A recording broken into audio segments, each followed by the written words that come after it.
കേരളത്തിന്റെ പൊതുജനാരോഗ്യ മേഖല ആഗോളതലത്തിൽ തന്നെ മാതൃകയായി ഉയർത്തിക്കാട്ടപ്പെടുമ്പോഴാണ് സംസ്ഥാനത്തെ ഏറ്റവും പ്രധാനപ്പെട്ട ഒരു പൊതുമേഖലാ സ്ഥാപനത്തിൽ നിന്ന് മനസാക്ഷിയെ ഞെട്ടിക്കുന്ന ഒരു വാർത്ത പുറത്തുവരുന്നത്.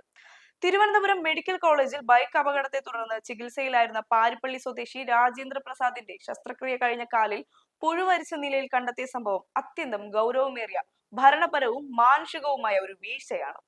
5 ദിവസത്തെ തീവ്ര പരിചരണ വിഭാഗത്തിലെ വാസത്തിനു ശേഷം ജനറൽ വാർഡിലേക്ക് മാറ്റിയപ്പോഴാണ് ഈ ക്രൂരമായ അനാസ്ഥ രോഗിയുടെ ബന്ധുക്കളുടെ ശ്രദ്ധയിൽപ്പെടുന്നത്. ഉയർന്ന നിലവാരമുള്ള സൗജന്യ ചികിത്സ എല്ലാവർക്കും ലഭ്യമാക്കുക എന്ന ലക്ഷ്യത്തോടെ വിഭാവനം ചെയ്യപ്പെട്ട ഒരു ഹെൽത്ത് കെയർ സിസ്റ്റത്തിന്റെ ഏറ്റവും ഉയർന്ന കേന്ദ്രത്തിലാണ് ഇത്തരമൊരു ദുരവസ്ഥ ഉണ്ടായിരിക്കുന്നത് എന്നത് നമ്മെ ഇരുത്തി ചിന്തിപ്പിക്കേണ്ടതാണ്. രോഗിയുടെ ബന്ധുക്കളുടെ ശക്തമായ പ്രതിഷേധത്തെ തുടർന്ന് മാത്രമാണ് ഇയാളെ വീണ്ടും തീവ്ര പരിചരണ വിഭാഗത്തിലേക്ക് മാറ്റാൻ അധികൃതർ തയ്യാറായത്.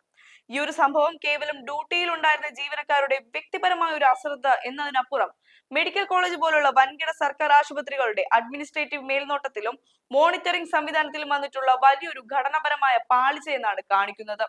ICU പോലുള്ള അതീവ സുരക്ഷിതത്വവും ശുചിത്വവും പാലിക്കേണ്ട ഒരു വിഭാഗത്തിൽ നിന്ന് മാറ്റിയ രോഗിക്ക് അടിസ്ഥാനപരമായ നഴ്സിംഗ് പരിചരണമോ ഡ്രസ്സിങ്ങോ കൃത്യസമയത്ത് ലഭിച്ചില്ല എന്നത് ഭരണപരമായ വീഴ്ചയുടെ ആഴം കൂട്ടുന്നു. ക്ലിനിക്കൽ പ്രോട്ടോകോളുകളും രോഗി പരിചരണത്തിനുള്ള സ്റ്റാൻഡേർഡ് ഓപ്പറേറ്റിംഗ് പ്രൊസീജിയറുകളും കൃത്യമായി പാലിക്കപ്പെടുന്നുണ്ടെന്ന് ഉറപ്പുവരുത്തേണ്ട ലീഡർഷിപ്പ് സംവിധാനങ്ങൾ എവിടെയാണ് പരാജയപ്പെട്ടതെന്ന് പരിശോധിക്കപ്പെടണം.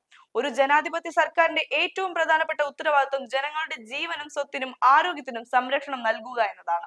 പൊതുജനാരോഗ്യ നയങ്ങൾക്കും ബജറ്റ് വിഹിതങ്ങൾക്കും വലിയ പ്രാധാന്യം നൽകുന്ന ഒരു സംസ്ഥാനത്ത് ഇത്തരം ഒരു ഇൻസ്റ്റിറ്റ്യൂഷണൽ പരാജയം ഉണ്ടാകുമ്പോൾ അത് സാധാരണക്കാരന് സർക്കാർ സംവിധാനങ്ങളിലുള്ള വിശ്വാസത്തെയാണ് തകർക്കുന്നത്. സ്വകാര്യ മേഖലയിലെ ചെലവേറിയ ചികിത്സകൾ താങ്ങാൻ കഴിയാത്ത വലിയൊരു ജനവിഭാഗം ആശ്രയിക്കുന്ന മെഡിക്കൽ കോളേജുകളിലെ ഇത്തരം വീഴ്ചകൾ സാമൂഹ്യക്ഷേമത്തിന് വലിയ വെല്ലുവിളിയാണ് ഉയർത്തുന്നത്.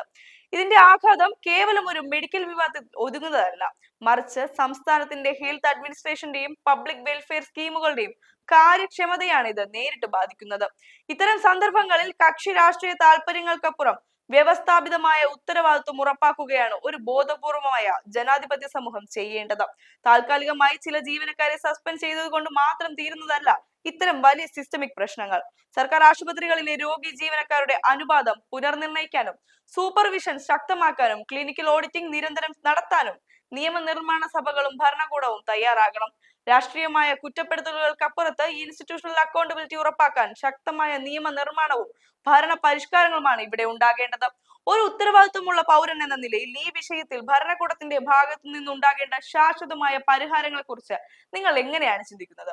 നമ്മുടെ പൊതുജനാരോഗ്യ സംവിധാനങ്ങൾ കൂടുതൽ സുതാര്യവും കാര്യക്ഷമവുമാക്കാൻ എന്തൊക്കെ മാറ്റങ്ങളാണ് അടിയന്തരമായി നടപ്പിലാക്കേണ്ടത്?